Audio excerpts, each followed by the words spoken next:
to the tax committee. Bob, it's good to see you again.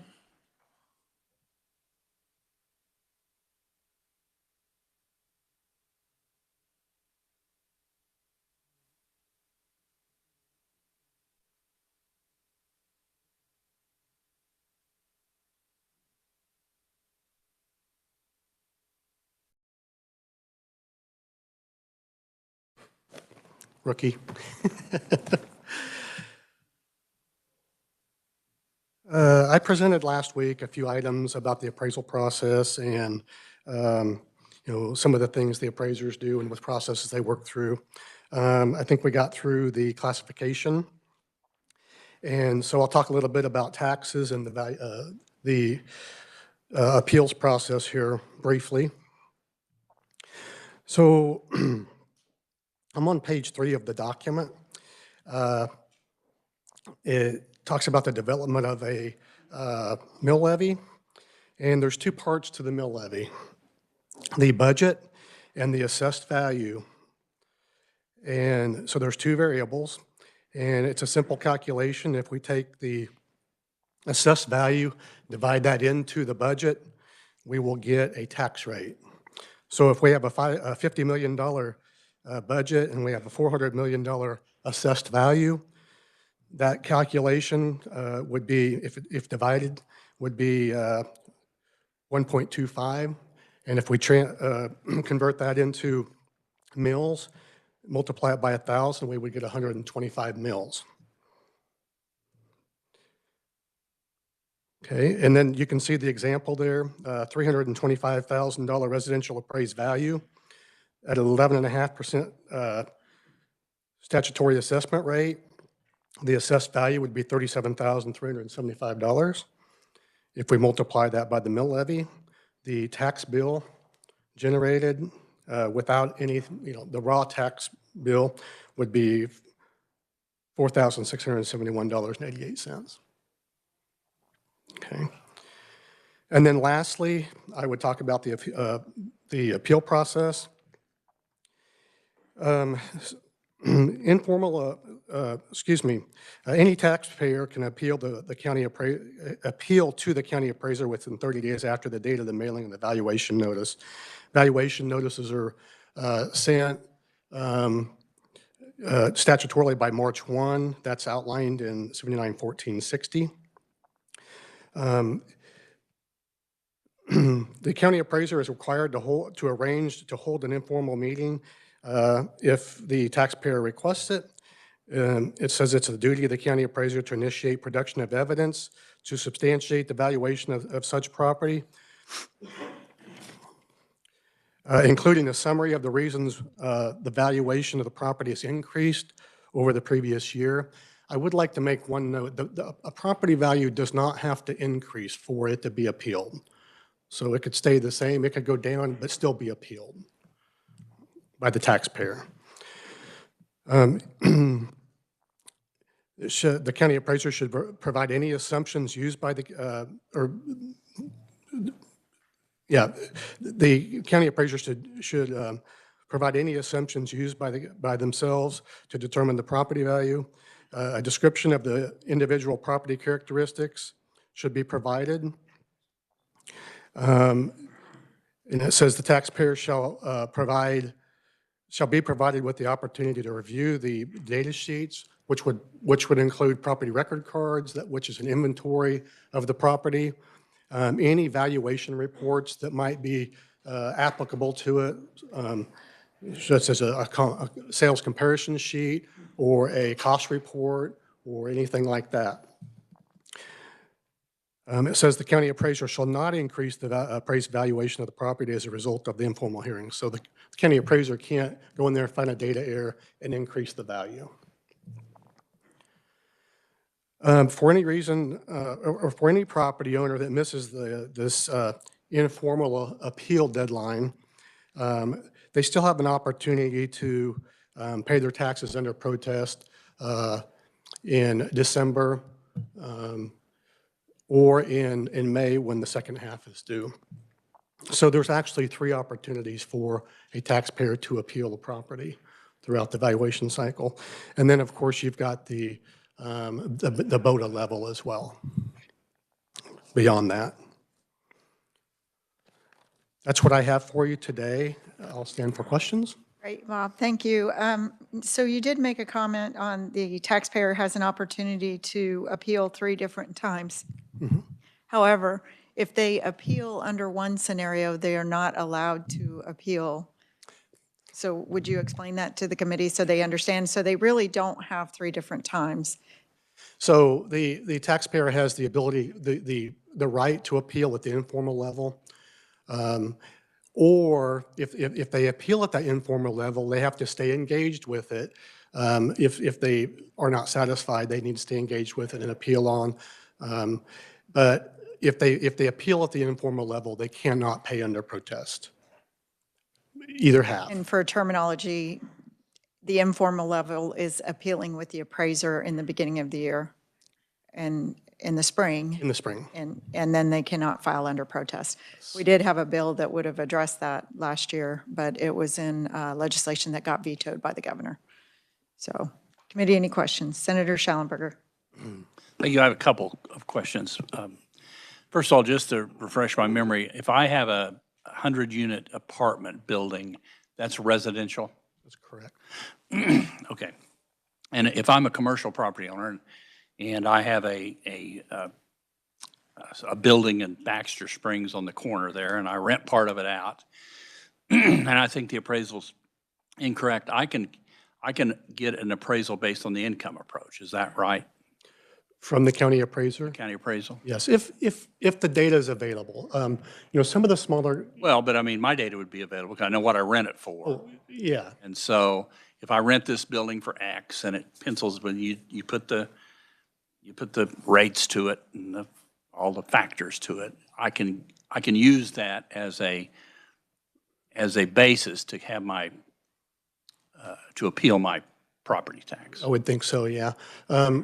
As far as the data goes and being, having it used in the valuation process, I think the data or the county appraiser would probably want to take that data and see how it relates to other data that's been collected and see if it's. Right, and there's a formula for it. I think you take so much rent times the cap rate times so much. There's a way to do that. On ag land, if I'm a farmer and I think that my well, I can't even think of a hypothetical question here, but the soil, that's exactly where I was headed. Because those valuations are based on different types of soil, whether it's ranch land or farmland, and how does that, do you have any idea how that gets worked out at the county level? As far as the value is concerned? Yeah, does the appraiser go out and test the soil? Does he?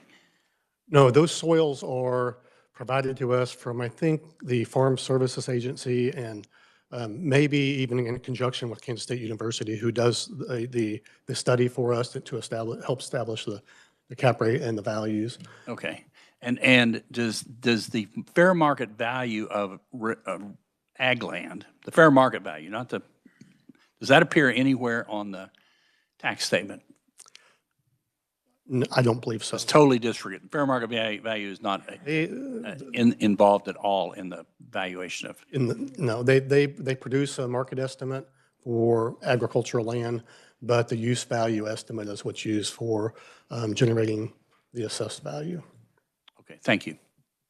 Senator Klemp. Senator Schallenberger has my questions. Yeah, I'm good. Thank you. Thank you. Senator Owen. Thank you, Madam Chair, and Bob, thank you for coming back for a little bit more.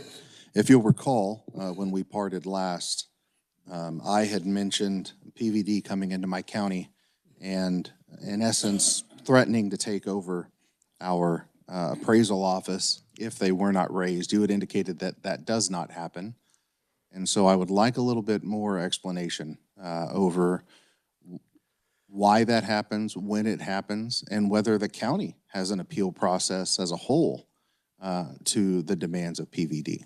Yeah, well, I think the director has the statutory authority to remove a county appraiser from office if they're not abiding by the law, if they're not meeting the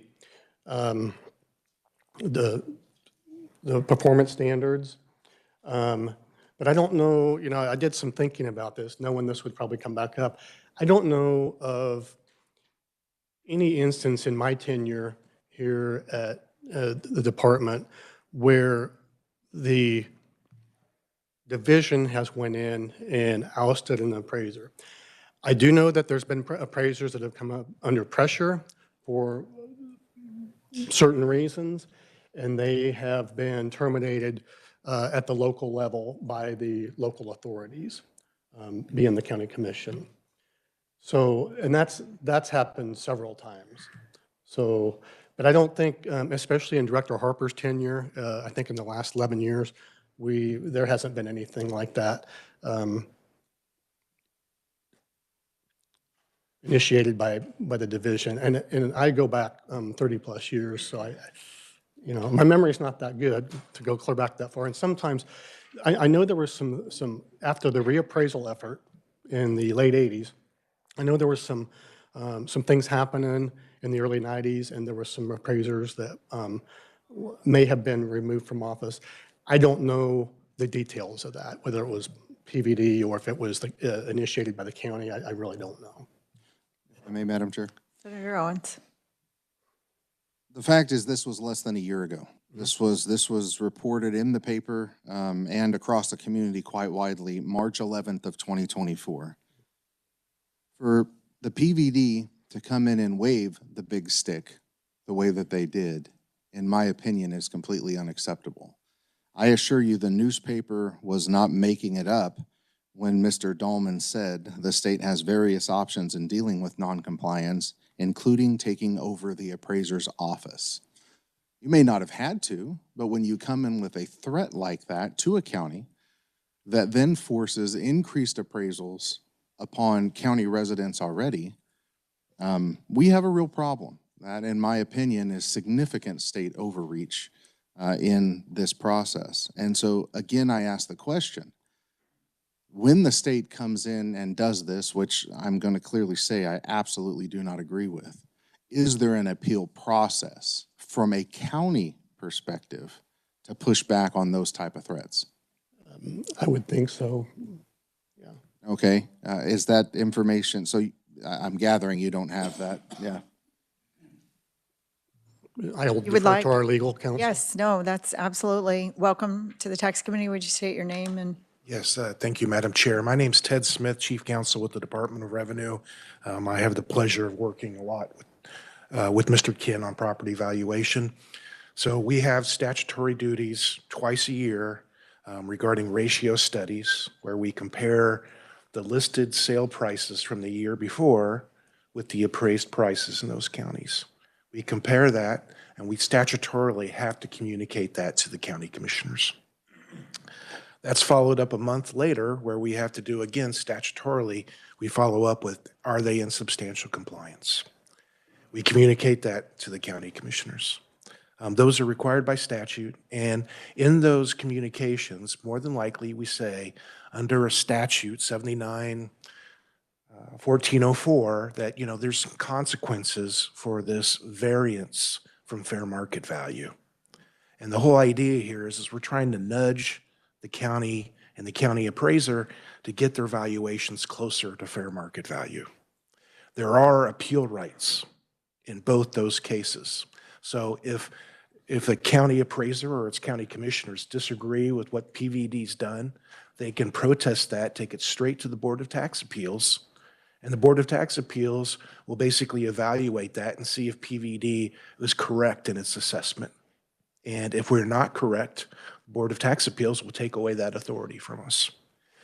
There is, in my 10, 15 years with Mr. Kent, there's only been one ratio study that's been challenged up to the Board of Tax Appeals, and that happened about 2 or 3 years ago, and it's still on appeal.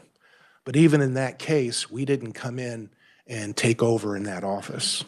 More than likely what we do is we just enhance our service to that office to try to encourage them to improve. We maybe allocate more resources. We spend a lot more time working with that office to try to improve for the processes.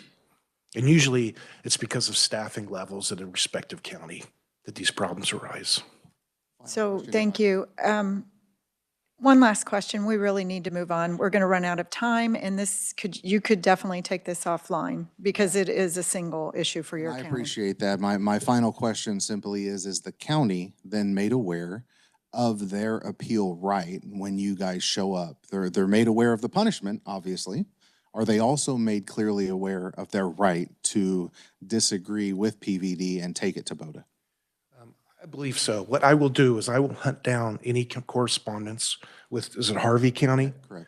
I'll hunt down correspondence to your county over the last 2 or 3 years, share that with you. More than likely what happens is we have to send these letters out to about 20, maybe 25 counties in a given year. And usually we'll follow up with, give the county commission an opportunity for us to appear either in person or virtually to talk about it. Very good. I appreciate that. Thank you, Madam Chair. Thank you. Senator Ware, Thank you, Madam Chair. I can take mine offline. Thank you. are you sure? Yeah. Okay. Any other questions for Bob? Bob, thank you for coming and presenting to the committee. I know we'll have a lot of questions throughout the session, but I appreciate your work and your work offline this fall. That was very helpful. So thank you. Thank you. Committee, I'll turn your attention now to Eddie. He's going to finish with the tax credits, abatements, and exemptions and other. Committee, keep in mind when you're listening to him, opportunities and options that we might exercise during this session. Thank you, Eddie. Thank you, Madam Chair. I'm actually presenting off of the same materials that I had, I think, early last week, but it's just the tax credits report is all I'm going to present off today. I printed off more copies in case people do not continue to have those. Would that be helpful for members? Is that okay? You're all give these to.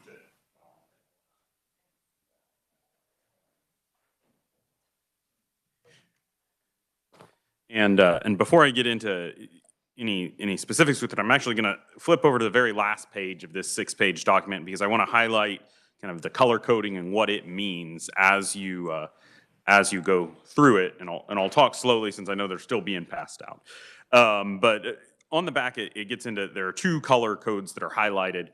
And then there's another one that I'm going to mention. The first one that is highlighted, and this is relevant for the committee, is there will be some cells, rows rather, as we go through here, where the numbers will be highlighted in yellow, and those credits are those which are refundable, which means that if the value of the credit to the taxpayer exceeds that amount of the taxpayer's tax liability, not only is their tax liability zeroed out, but then the state actually pays the balance of that amount to the taxpayer. The other one that is highlighted is peach, pink-ish. I'm not always great at distinguishing some of the mixed colors there, but those are credits that are only available to C corporations due to legislation that was passed in 2012. You might recall in 2012 we passed legislation that exempted non-wage business income for pass-through entities and sole proprietorships from the income tax. In 2017 we reinstated the income tax onto that income. Part of the 2012 legislation that did that excluded certain tax credits from applying to those businesses. They're by and large business-oriented tax credits. Over the years, we have re-added some of those credits to pass-through entities to be able to allow all taxpayers to avail themselves of the credits, but we haven't done that with all of those. And so the ones that still are only available to C corporations are highlighted in the pink peach color. And then the final color that I want to highlight is the ones where the boxes are grayed out. That does not mean that no one's using that credit. What it means is no one used that credit in these 3 particular tax years that are highlighted because it is a recently enacted credit that wasn't available in those years.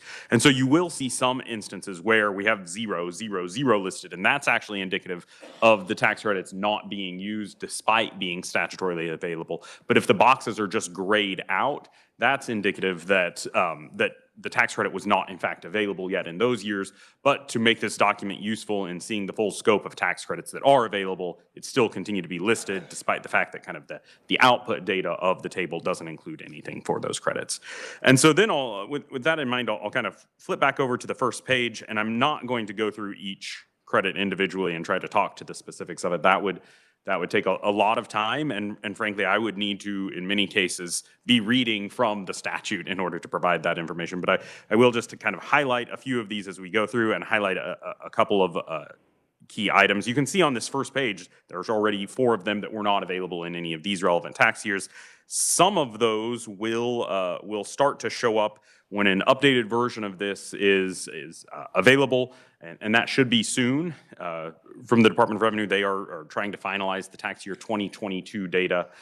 You might wonder why there is such a lag when it comes to specific tax credit data for specific tax years. Typically, tax credit data and in the tax expenditure report that I provided an excerpt of for the sales tax, it's reported on a process year basis. And we can get it more quickly available on a process year basis.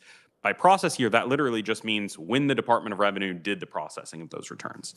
But due to the fact that taxpayers, especially taxpayers who oftentimes have some of the more complicated and involved credits, file amended returns, they're almost always operating on an extension.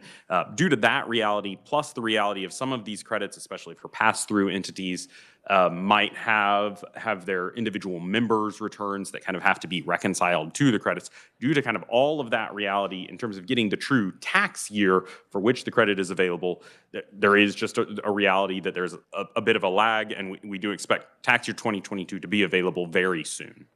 If it weren't for some of those additional credits that were added in that time frame, the 22 data probably would be available at this point already. But I would anticipate it during the legislative session. And so just want to highlight that that 4 of the credits on this first page are that grayed out box. One of them, tax credit number 5, the alternative fuel tax credit, provides a good opportunity to highlight something else that you'll see as you work your way through this report, and that is where credits are flagged as confidential. In the cases where fewer than 5 taxpayers avail themselves as a credit, but it is more than 0 taxpayers, they are flagged as confidential, and the specific information for that tax credit can't be provided by the department due to taxpayer confidentiality rules that they have to abide by pursuant to statute. However, as long as the sum of all confidential credits exceeds 5 tax filers, they can provide the sum of all of those. So we can still get to that number in terms of what the aggregate cost of tax credits to the state is.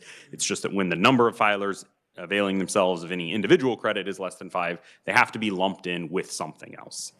And so that's kind of all I'll say on that first page. On the second page, I will highlight one credit specifically, and that's tax credit number 14 there, the child and dependent care credit. The only reason I'm going to highlight that is that you can see that between tax year 19, 20, and then 21, there was a big jump in the amount of credit. That is a credit that we kind of piggyback off of the federal tax credit for purposes of the state tax policy. We have a couple of those on the books, and we have a couple where we kind of piggyback off of provisions of it.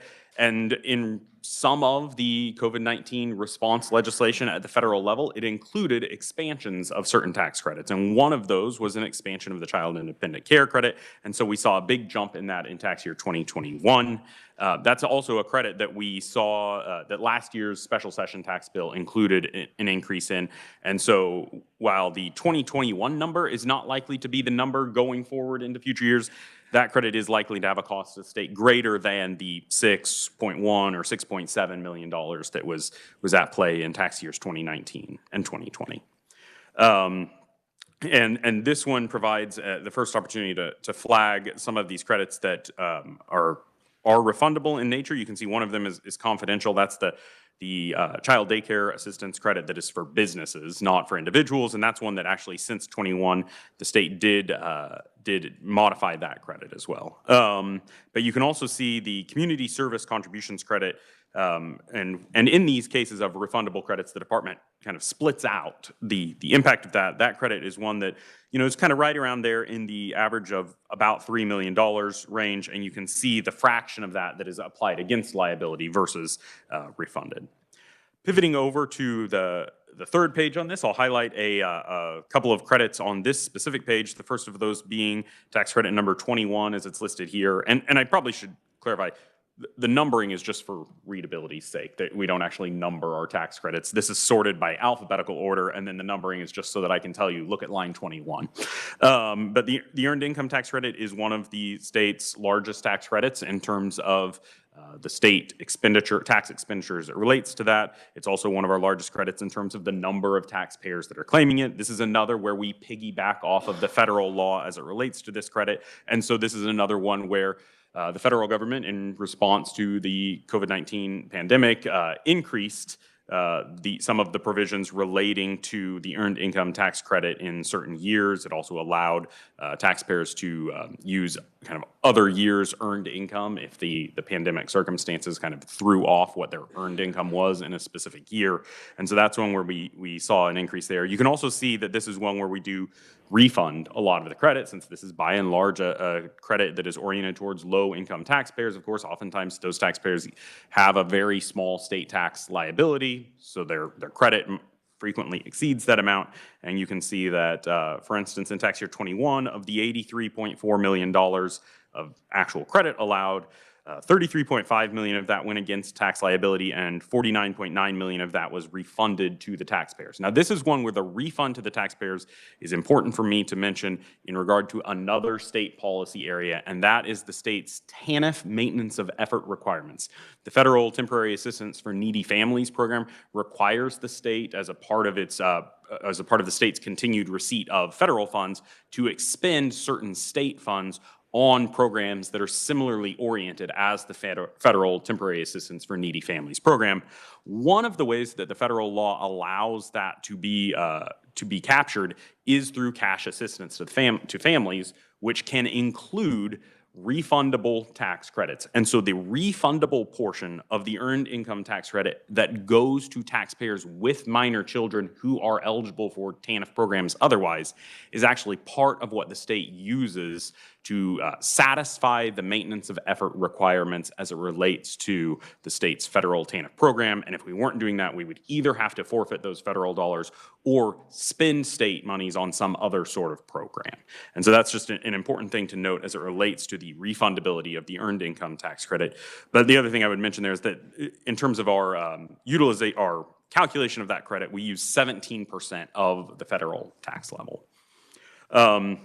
The next one that I want to highlight on this program is numbered 26, the High Performance Incentive Program credit. And there's a couple of reasons that I want to highlight this. One, it is another one of those that does tend to be one of the state's larger credits in terms of annual tax expenditure. And you can see that this is listed as going to about 350 to, it looks like 390 taxpayers in a given year. However, I want to highlight that this is one that applies to both C corporations and pass-through entities. And in the cases of pass-through entities, while there's about 100 of those that are qualified for this credit, the credit, of course, actually flows through to the individual owners of those pass-through entities, because the income tax is paid by the individual owners of those pass-through entities, unless they have now elected to participate in the state's SALT parity program. But not even so, the credit would still flow through to the individuals. And so while that indicates that there are 350 taxpayers that are receiving this $58.9 million in tax year 2021, the reality is that due to those about 100 to 125 pass-through entities, that number of actual taxpayers that are actually benefiting from that credit is probably closer to maybe even as much as 10,000 taxpayers. And that, because of that reality, this is one of the credits that is most administratively burdensome for the department, because they have to kind of true up the returns of those pass-through entities with the returns of all of their potentially thousands of shareholders. From there, I don't believe there was actually anything specific that I was going to highlight on pages 4 or 5, and page 6. You can see only has one credit that I didn't have any specific interest in highlighting. It's a relatively small credit, as you can see. But I did want to highlight kind of in total here. If you look through these numbers and you see the tax year 21 amounts and you add them up, the numbers on this page will add up to about, I was doing the math in my head back at my seat before coming up here, I think it's about $200 million. And you might recall in the tax expenditure report document that I provided, it showed that the tax expenditure for the state for income tax credits was somewhere in the $700 to $750 million range. And so you might be wondering, what's missing here? That'd be a fair thing to wonder. And that is that this report does not capture one very specific tax credit, and that is the credit for taxes paid to other states. That's a tax credit that, the way it is written into our tax laws, it is a credit, but it really isn't a credit in terms of the way that we think of these other credits. There's not really a public policy concern of the state that is involved when it comes to our credit for taxes paid to other states. That's purely the administrative mechanism, the tax code mechanism that the state uses to ensure that we don't have double taxation. This is in essence when people who live in Kansas, work in another state, earn income in another state, and pay taxes to that other state for the income that they earn in that other state, we don't have a circumstance where they're paying Missouri, Oklahoma income tax, and also Kansas income tax. It's just that it's almost something that we have to have. In fact, we almost certainly do have to have it pursuant to certain U.S. Supreme Court interstate commerce clause decisions. There might be a tiny bit of wiggle room in terms of exactly how we administer that credit, but if we want to have a state income tax where a broad-based state income tax, we almost certainly have to have something akin to or something that accomplishes the same purposes as a credit for taxes paid to other state. And that credit applies to about 125,000 filers in the state, and it amounts to approximately $500 million in a given year. And so that makes up the entirety of that difference. That is one that has big swings in a given year based upon other states' tax rates, of course, though. And with that, I would stand for whatever questions the committee might have on tax credits, and it's also possible, of course, that you have some lingering questions on the previous documents, and I'd try to stand for those as well. So thank you, Eddie. I don't see the low-income housing tax credit on here. Is that, if I'm looking alphabetical order, I just see,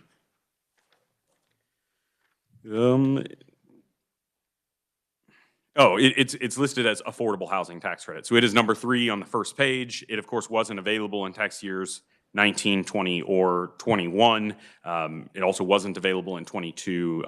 It was first available in tax year 23, but I don't believe it is possible that any taxpayers could have claimed that in tax year 23 or 24 due to the requirements of that provision, that the housing development have to actually be housing people prior to the credit being available. I do believe that we anticipate some of that credit being claimed in relative to tax year 2025.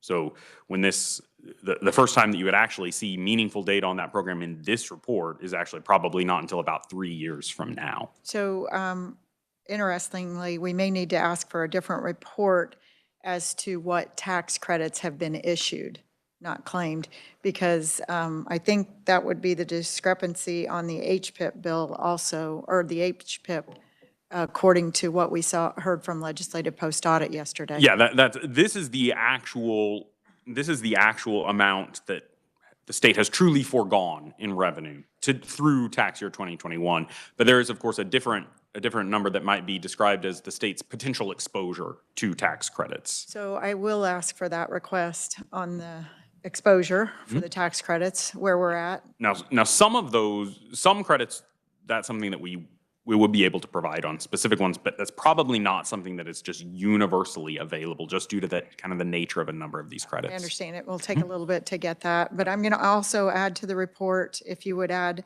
transferability on the credit, which ones are transferable, and any sunsets, so that we can see what we're looking at. I do think there's a different version of this report that it's just hard to print and hard to read, but it does include that exact data. Okay, thank you. Senator Klemp. Thank you, Madam Chair. When I was running the numbers like you were on the 200 million, but I was curious, we have 11, I think, confidential. Is there any reason we wouldn't be able to see a total at the bottom? We can get the total of that. The only reason that you wouldn't, actually, if there's 11 that are confidential, you absolutely would, because the only reason you wouldn't is if the sum of the confidential still is less than 5. But yeah, we'll be able to get the sum of that. I don't have it here in front of me today, though. I'd be curious to what the percent, the 200 million is of the credits that are listed on here. All right, very good. Thank you. Any other questions? Senator Peck. Thank you, Madam Chairman. I feel like it's going to rain in here. It's kind of dark, but in any event, on number 15, I know you can't because it's confidential, but are we getting close to maxing the 3 million to your knowledge? Are you aware, or do you know, Mr. Penner, if that's the case? My recollection for these years is I don't believe that we are. I doubt that we are generally, but in light of some of the changes that had been made, it's possible, but I don't know that specifically, but I would doubt it. This is a credit that has getting the details in such a way where businesses actually avail themselves of this has kind of proven a challenge. And I have a question regarding number 21 on the number of filers. 1920 was around 200,000, and in round numbers in 21 it was 250,000. Is that strictly based off of income? In other words, the individual's income was down, so there were more filers for the earned income tax? I believe the primary driver of that would be policy changes at the federal level. Since we piggyback off of the federal tax credit on this, anyone who is eligible for a federal earned income tax credit that is a Kansas resident is automatically eligible for the Kansas one. Some of the COVID-19 response legislation at the federal level temporarily expanded the availability of the EITC. So if it's temporary, it may have gone back down since? Yeah, yes. If this had tax year 2023 information or 2024 information, that number of filers would probably drop. Thank you, Madam Chair. If I may, we're pretty rich at 17%, Eddie. Do you know what other states, I think, are a little bit lower, 11%? Yeah, there are a number of states at different points on that, and I suspect that we can track down a list of all 50, maybe even a map of all 50 states that shows their percent. That would be interesting. And also, if we were to decrease it, it'd still be refundable, so we would still cover the TANF cost, wouldn't that? And I know they can look at other programs, too. Right, yeah. The key there is it still refundable to families with children who are otherwise TANF eligible? Mm-hmm. Great. Yeah, but obviously, if it's a lower percent, the amount would be lower, but that's incremental in terms of what the state would have to otherwise do as it relates to maintenance of effort, not the entire swath of it. Wonderful. Thank you. Committee, any other questions? Seeing none? Okay, great. Thank you, Eddie. Committee, I'm going to turn our attention to Senate Bill 26.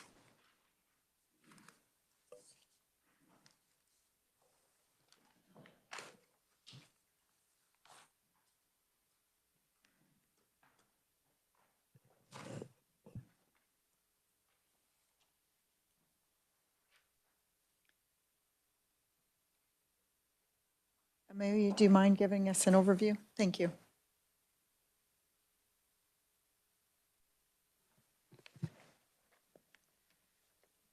Madam Chair, members of the committee, Senate Bill number 26 relates to sales tax and would provide a sales tax exemption for certain purchases by bowling centers. The bill would take effect from and after publication in the statute book. And if you want to see the language relating to bowling centers, you can turn to the back of your bill on page 44. So committee, I wanted to bring this up. I know there was some discussion the day of. I would like to work it, but if we're not ready today, that's fine. I just want the committee to be ready and any questions that you have on this legislation so that we could work it. Is there any questions or information? Senator Klump. Thank you, Madam Chair. I don't know the appropriate time to talk about excluding some things on this list. It seems like the definition of machinery can be applied here, where, again, we're picking winners and losers here. But still, I do think that there is a valid claim there, but it seems like on some of the other line items, it would not fall into, like there should be an amendment to strike those out. So I don't know when we would talk about that. So we would talk about it now, and yes, I'll call on Amelia, and I do have that question. Where do we get the definition for machinery and equipment? Because it's quite obvious the bowling pins are equipment necessary to operate. So I'm not sure where the department draws that line. Thank you, Amelia. Madam Chair, members of the committee, to start with, the exemption itself provides that it would exempt all sales of tangible personal property or services purchased by a bowling center and used in such bowling center business. And then it includes, but it is not limited to, purchases of the items in the list. The way that language reads, it's an illustrative example type list of things that may fall within tangible personal property or services. Okay? So the general category of the exemption is still tangible personal property or services used for the bowling center business. So if you want to not include any of the items in the list, they would actually need to be excluded from the actual exemption specifically. Yeah, I mean, because this is an illustrative list essentially of what is in tangible personal property or services. Committee, any other questions? Senator Ware? Not so much a question, but a comment. I would look favorably on excluding things from this list.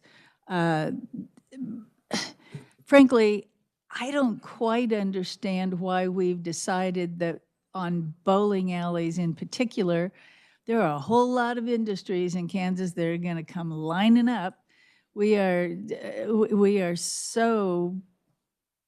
getting so generous, it seems like, with our tax credits that, I mean, you know, what's next? Senator, this is not a credit. It is an exemption on sales. Exemption, what, So either It's a way. big difference. There's a big difference. But a benefit to a particular industry over another. No, that's why we want the language as generic as possible so that we're not coming in and tweaking it for one industry or the other. We're working on it. We need to literally, well, Amelia and I have talked about this. It's nothing that can happen during this session, but believe me, you're going to see some major changes to the tax code proposed next year. It will take a while to get there, but we need to clean up the tax code. And so we are, in our off time, our spare time, we have been having these discussions. So we are going to continue to work on it. But in the meantime, we've got to conduct business. So Senator Clump. Thank you, Madam Chair. And I do agree with her comments. Does this, the more we pick, it feels like we're providing opportunities for folks to extract out machinery and things that are needed to run their business from a sales tax, or you get a credit or a sales tax exemption on some of those items. Do we open ourselves up for any litigation as a result of not allowing some groups in and other groups when it clearly is machinery or items necessary to be in business? And I was just curious on that. And it's, and then, so if we wanted to extract out the things that we mentioned, would we run that through an amendment process to do that? Yes, so we would amend the bill in here. That's why I brought it up for discussion so that we could figure out where we're at. I also would like to hear from the department, maybe not today, but before we work the bill, as to how they consider or make the distinguishing factor of machinery and equipment.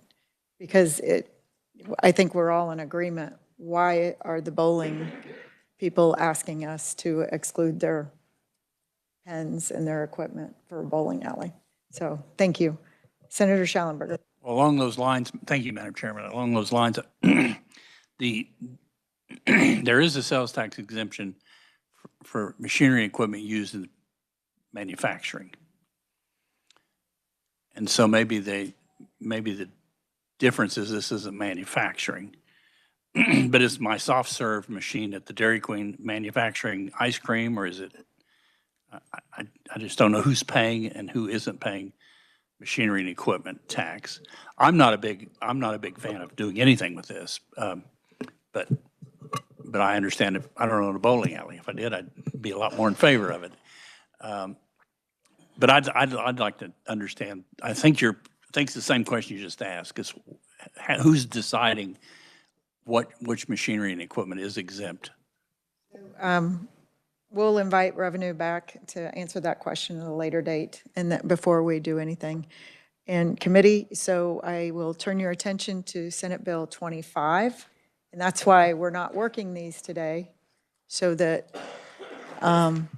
we have these discussions. Senate Bill 25, we had questions on the fiscal note that was presented to us and the note by one of the conferees. Amelia, just a brief overview. I think it'll remind everybody what the legislation was.